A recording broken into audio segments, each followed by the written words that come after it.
Yeah, but it's a bit scary. Like you're reaching at midnight and you really want to get to the hotel fast. The road was blocked entirely, and there were a lot of police cars there. So it was a little bit unsettling. As we started walking, we realized it's an uphill climb, and it was still raining. And yeah, I was afraid all of you will start cursing me then. Oh, I was.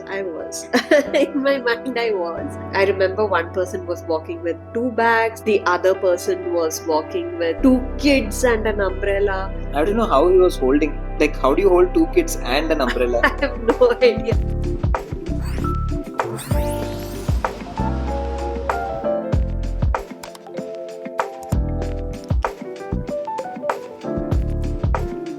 Okay, so did you know anything about Georgia when we picked? I knew that it was part of many tour operators' travel itineraries. There were always the Dubai plus Georgia, Russia plus Georgia. I didn't know of anyone who went only to Georgia. So yeah, that is all I knew about Georgia, nothing else. What did you know? So I knew there was some connection with Christianity. It was one of the earliest. That was something I'd read somewhere. And there was this tennis player from Georgia who had a very weird name. The flag of Georgia also registered in my head. A lot of crosses, red crosses on it. But yeah, that's pretty much it. Like, I didn't know where it was on the map. I didn't know whether it was on this side of Caspian Sea or the other side of the Caspian Sea. So yeah, so very, very limited information to start off.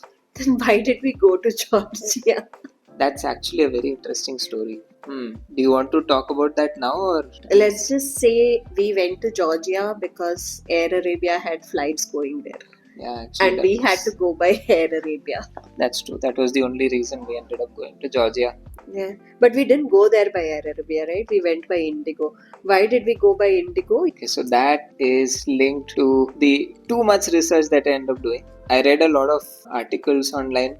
Indians get deported for no reason apparently from Georgia, and I'd rather be on a flight full of Indians going from Delhi rather than one of the few Indians going from Sharjah in Air Arabia. So just to increase our odds of getting in successfully, so that was my way of rationalizing. But also because we had an option of coming back by Air Arabia, so we end up using those vouchers anyway. But I don't like going to international locations through domestic airports. Like all through the trip, I was thinking, oh, we'll go to the T2 new international terminal in Bangalore. But then last minute it struck me that we are going to the domestic terminal. But because it was Indigo, it again did not feel like an international trip. What were you looking forward to about Georgia? So I was a little apprehensive because it was the first time we were traveling with 2 kids. We had our friends traveling along with us. 4 of us had traveled before, so we were comfortable traveling with them. But then with both of our set of kids, it was a little scary how we were going to manage them. So that was something I was a little worried about, but also looking forward to see how it turns out. What about you? What were you looking forward to? When we had gone to Kazakhstan, we had eaten like good Georgian food. So I was really looking forward to some kachapuri, some traditional Georgian cuisines.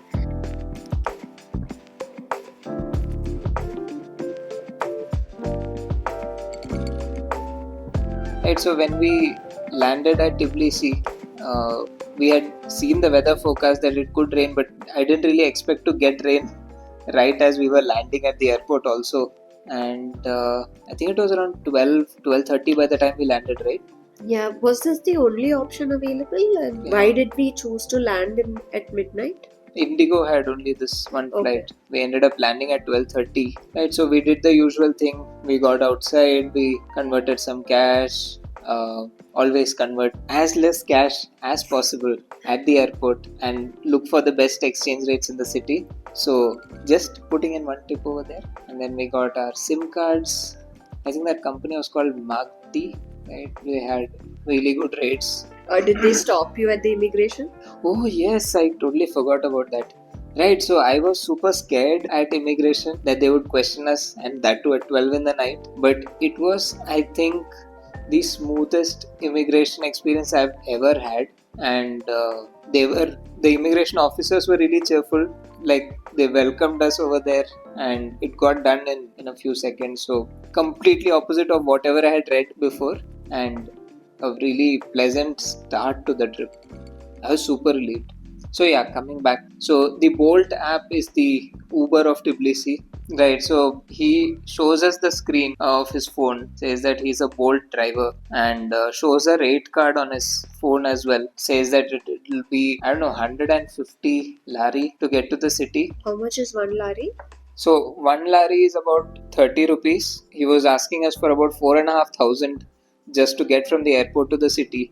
As always, we checked the app first. The app showed not 150, not 100, it showed 32 lari. That's it. We showed him the app. It's 32 lari, why are you charging us 150? And he confidently told us that that's the minimum rate, and every kilometer that you go there will be an additional charge to it, so it will end up coming close to 150. Just skip the app because he doesn't want to pay commission. We said no to him and we went ahead and booked on the app anyway. Thankfully we got a cab that was, I think, 4-5 minutes away, and it was still raining when we walked outside, I remember. Yeah. There was this huge parking area, like huge area outside which was covered. So we kept walking along the covered area and waiting for the cab. Right, so the airport was quite far away from the city, as most airports are these days. It was a long drive since it was almost like 1:30, almost close to 2 a.m. at that time. The driver was good, thankfully, and we got closer to the city. I remember one scene, it's very clear in my head. When we got closer to the old town, and we could see those lights like a single line going all the way up the hill, and it was completely covered with clouds, so it looked like these lights were connecting the town all the way up to the clouds. It was a really nice dreamy kind of a scene, right? It was still raining though. I think we were about a kilometer away from our Airbnb at that point. And I remember thinking that it was 2 a.m., but it was not deserted. There were still cars going around, there were still people on the streets. The place was still open. That sort of says how safe a city is. If things are open at 2 a.m., if people are around at 2 a.m., it's a good comforting factor for me that the city is safe. For me, it is if there are women outside at that time in the night, is like a stamp of approval. Women and families, like if there are families as well, it is a sign of safety. So yeah, we were heading closer and closer into the heart of the city where we were staying. I remember him going the route of the map and suddenly taking a turn to some other deviation. The first thought again in my mind was, is he scamming us? What I kept checking with you when you were sitting in the front seat, saying that why is he not taking the map route? Why is he taking a different route? I think we get quite skeptical when we see scams happening around us. The road was blocked entirely, and there were a lot of police cars there. So it was a little bit unsettling. And then this guy tried to take another deviation, go to that same road from another side, and even that was blocked. Essentially, that entire street was blocked, and our Airbnb was right on the other side. And he took us to the narrowest of roads. Like at one point we didn't know if the car will go through. I think that is when we started looking of how far is it really, can we walk. Every time he took a different deviation, the road just kept getting narrower and narrower. And he was starting to get annoyed as well. But then we kind of decided that we'll get down and walk from here. We didn't have any other option. Yeah. One thing I remember about us getting down is that we got down. It was on the middle of the street. He stopped, we unloaded our bag, we took out two kids. There were a few cars that started piling behind us. Not a single person honked. Neither did the driver rush us. Cannot imagine that happening in India. Yeah, so when we walked down that road towards that square, which was completely barricaded, we saw tanks and missile launches and all standing there.